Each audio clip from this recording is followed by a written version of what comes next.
हूँ 12 December से पंहिंजी DO Badin Ayesha भट्टी के फ़ोन कयो, ॿ टे दफ़ा फ़ोन कयो और मुझो फ़ोन अटेंड कोन कयो। ऐं मुझो पंहिंजो ज़ाती को कमु कोन हो, आउं सिर्फ़ु पब्लिक जे कम जे लाइ जो फ़ोन कंदो आहियां ऑफिसरनि खे। पर अफ़सोस जहिड़ी ॻाल्हि आहे जो DO जेको आहे सो मुंहिंजी फ़ोन अटेंड कान कई। ऐं छाकाणि जो MPA सिर्फ़ु MPA कोन्हे, MPA 2.5 लख माण्हुनि जो नुमाइंदो आहे। ऐं जेकॾहिं MPA जी फ़ोन को नथो अटेंड करे त उहो MPA जी प्रिविलेज कोन्हे, उहा 2.5 लख माण्हुनि जी प्रिविलेज आहे। उन्हनि खे जेको आहे सो इहो पंहिंजो अहमियत नथो ॾिए। हीउ रुॻो इहो असांजे ऑफिसरनि जो जेको इहो पंहिंजो डिक्टेटर माइंड आहे, जेको आहे जेको पुराणो इहो हलंदो पियो अचे पंहिंजो, इहो हक़ीक़त में आहे जेको अॻे फ़ौजी हुकूमतूं हुयूं उन्हनि जे दौर खां वठी इहो हलंदो पियो अचे, उन्हनि जे करे इहो थियो आहे। असांजी हुकूमत छाकाणि जो पीपुल्स पार्टी जी जेका पार्टी आहे पॉलिसी आहे उन में इहो कोन्हे त इहो जेको पंहिंजो आहे MPA खे अहमियत मिलणु खपे ऐं उन जे तक जे अवाम खे अहमियत मिलणु खपे।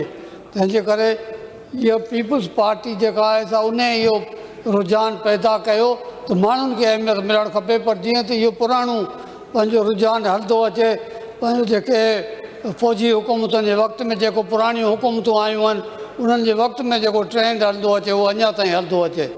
हाणे हिन में रुॻो इहो इन में ऑफिसर वटि वञूं था, वरी जेकॾहिं वञूं था सेक्रेटरी जी ऑफिस में त सेक्रेटरी जो जेको PS आहे माशाल्लाह उहा उन खां मथे, उहो वरी चवंदो साईं वेही रहो, सेक्रेटरी साहिबु जेको आहे सो मीटिंग पियो करे। पोइ सेक्रेटरी साहिबु मीटिंग कहिड़ी पियो करे ॾिसूं था, सेक्रेटरी साहिबु वरी कंदो हूंदो कंहिं पंहिंजे दोस्तनि सां चांहि जी गपशप कंदो हूंदो, इहा मीटिंग आहे। ऐं असांखे विहारे छॾींदा, अधु कलाकु पोइ वेही रहो, सेक्रेटरी साहिबु मीटिंग पियो। इहो जेको माइंड सेट ठहियलु आहे पुराणो, इन खे तब्दील थियणु खपे। छाकाणि जो हीउ जमहूरी दौरु आहे, हीअ पीपुल्स पार्टी गवर्नमेंट आहे, इन में जमहूरियत आहे ऐं इहो पुराणो जेको माइंड सेट आहे उहो कोन हलंदो। इन करे महिरबानी करे इन खे तब्दील थियणु खपे। ऐं इहा जेका DO जेको ग़लति कयो आहे, जेको मुंहिंजी फ़ोन न खईं अथसि, त आऊं एजुकेशन मिनिस्टर साहिब खे गुज़ारिश कंदुसि। जी जी, तव्हांजो मौक़िफ़ अची वियो। एजुकेशन मिनिस्टर साहिब खे गुज़ारिश कंदुसि त महिरबानी करे DO खे इहो जेको मुंहिंजो प्रिविलेज मोशन आहे उहो कमेटी में हाणे मिनिस्टर साहिब खां पहिरीं पुछी वठां, उन खां पोइ तव्हां पंहिंजो मौक़िफ़ ॾिजो। सरदार साहिबु, लॉ ऑफ पार्लिमानी अफेयर्स का मिनिस्टर खां पुछी वठां। मैं इस पे जो थोड़ी वजाहत कर दूं, उसके बाद पार्लियामेंट मिनिस्टर साहब जो भी करना चाहें सवाल इस वक्त कर ले, मैं थोड़ा अपडेट दे दूं।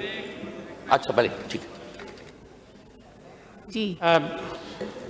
हमारे ऑनरेबल मेंबर को शायद हो सकता है कोई गलत फहमी भी हो सकती है इसमें, और हम DEO को कह देते हैं कि वो इनसे कांटेक्ट कर लेंगे, इनका मसला रिज़ॉल्व हो जाएगा।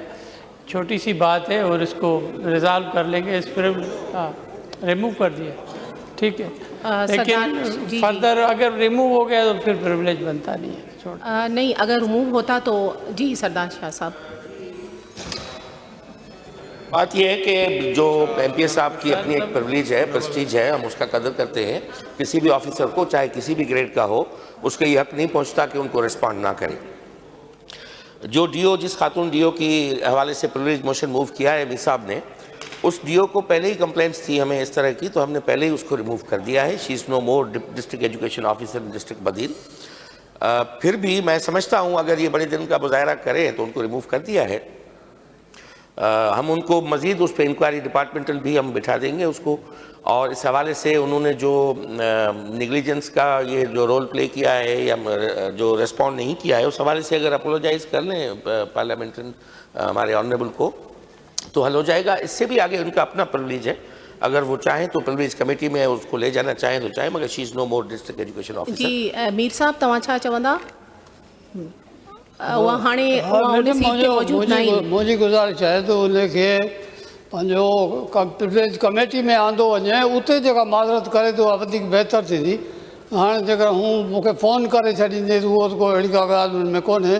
उते प्रिविलेज कमेटी में अचे उते माज़रत करे न जेका ॻाल्हि ठहे थी ईअं त कामोरनि खे जेकॾहिं ईअं वधीक वादी मिलंदी त अॼु इहा DO फ़ोन कोन कई आहे सुभाणे ॿियो केरु असांजी फ़ोन कोन खणंदो तंहिंजे करे महिरबानी करे उन कमेटी में आंदो वञे उनखे ठीक है मैडम, इसको हम कमेटी में भेज देते हैं ओके फिर हमारे साथ okay it is referred to privilege committee हम वो मेहरबानी करेंगे, मेहरबानी ओके रिक्वेस्ट कर देते हैं। जी